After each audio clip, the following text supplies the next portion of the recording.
Hello viewers, நான் Jose. Israel Iran போர் இன்னும் தீவிரமாக போயிட்டு தான் இருக்குது. இதில் ஈரானோட இடைக்கால தலைவரும் கொல்லப்பட்டார் அப்படின்ற நியூஸ் வெளியாகிருக்கு. இதுக்கு முன்னாடி இஸ்ரேலால் கொல்லப்பட்ட ஈரானோட சுப்ரீம் லீடர்னு சொல்லப்படுற அலி காமனேயி இவர் இறந்ததுக்கு அப்புறம் தான் ஈரானோட இடைக்கால சுப்ரீம் லீடராக அயர்துல்லா அலிசெரா அராபின்றவரை நியமிக்கப்பட்டிருந்தாங்க. இவரும் இப்போ கொல்லப்பட்டார்ன்றது நிஜமாகவே ரொம்ப அதிர்ச்சியாக தான் இருக்குது. ஆனால் நியூஸ் தான் வெளியே வந்திருக்கு. இன்னும் ஈரான்லேருந்து இவர் கொல்லப்பட்டாரா அப்படின்றதுக்கான அதிகாரப்பூர்வமான எந்த ஒரு நியூஸும் வெளிவரல. அங்கே பார்த்தீங்கன்னா ஈரானில் ஃபுல்லாகவே போர் பதட்டம் நிலவிட்டு தான் இருக்குது. இன்னமும் வார் போயிட்டே தான் இருக்குது. இதனால் சவுதியிலாம் இருக்கிற ஃப்ளைட்ஸ்லாம் ரொம்ப கேன்சல் பண்ணிட்டாங்க. எல்லாமே சவுதி அரேபியா அப்புறம் துபாய் இங்கே இருக்கிற ஃப்ளைட்ஸ்லாம் கேன்சல் பண்ணதுனால அங்கே இருக்க மக்கள்லாம் ஏர்போர்ட்லேயே 2 டேஸாக வெயிட் பண்ணி ரொம்ப மன உளைச்சலுக்கு ஆளாயிருக்காங்க அப்படி தான் சொல்லணும். நேற்று தான் ஃப்ளைட் அங்கேருந்து கிளம்பி பெங்களூருக்கு வந்திருக்கு. இப்போ கூட கம்மியான ஃப்ளைட்ஸ் தான் அங்கே ரன் பண்ணிகிட்ருக்காங்க அப்படின்னு சொல்லப்படுது. இது மட்டும் இல்லை, இந்த வார் இன்னும் கண்டினியூவாக போயிட்டே இருந்துச்சுன்னா மக்கள் அங்கே இருக்கிற வார் இடத்துல இருக்கிற மக்கள் மட்டும் இல்லாமல் உலக நாடுகள்லேயும் நிறைய ப்ராப்ளம்ஸை மக்கள் ஃபேஸ் பண்ணுவாங்க அப்படின்னு சொல்லப்படுது.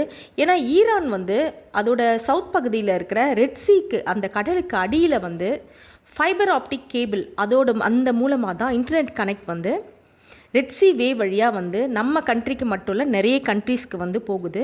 இப்போ இந்த வார் நிற்கலைன்னா இன்னும் நிறைய ப்ராப்ளம் வரும் அப்படின்னு சொல்லி எல்லாம் சொல்லிட்டு இருக்காங்க. ஏன்னா அண்டர் சி கேபிள் இது ஈரானோட கண்ட்ரோல்குள்ளே தான் இருக்குது. மேபி இந்த வார் தொடர்ந்துதே போச்சுன்னா இந்த இன்டர்நெட் கேபிளை அவங்க கை வைக்கக்கூடிய நிறைய சான்ஸ் இருக்குது அப்படின்னு சொல்லப்படுது.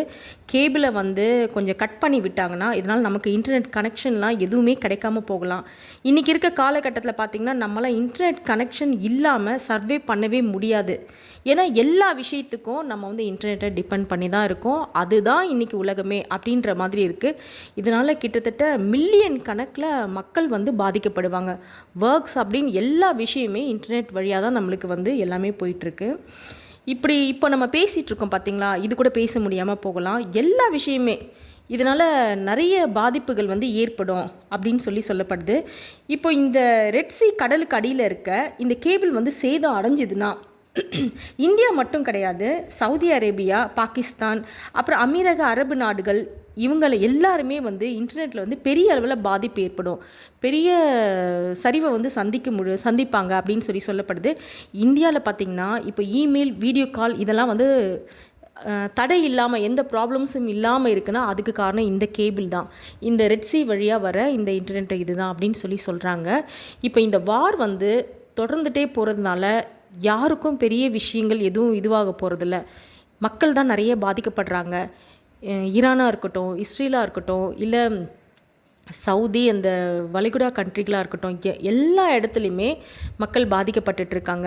மக்கள்லாம் சேஃபாக இருக்கணும். இந்த வார் கூடி சீக்கிரம் நின்றணும், எந்த பிரச்சனையும் இல்லாமல் இன்னும் 2 வீக்ஸ் வரைக்கும் கூட போகலாம் மேபி அப்படின்னு சொல்கிறாங்க. அப்படிலாம் இல்லாமல் இந்த வார் ஒரு முடிவுக்கு நின்றணும். இதனால் நிறைய லாஸ் யாருக்கும் இருக்கக்கூடாது அப்படின்றத நம்ம எல்லாமே ப்ரேயர் பண்ணுவோம். அதுக்காக நெக்ஸ்ட் வீடியோவில் பார்க்குறேன். பாய்.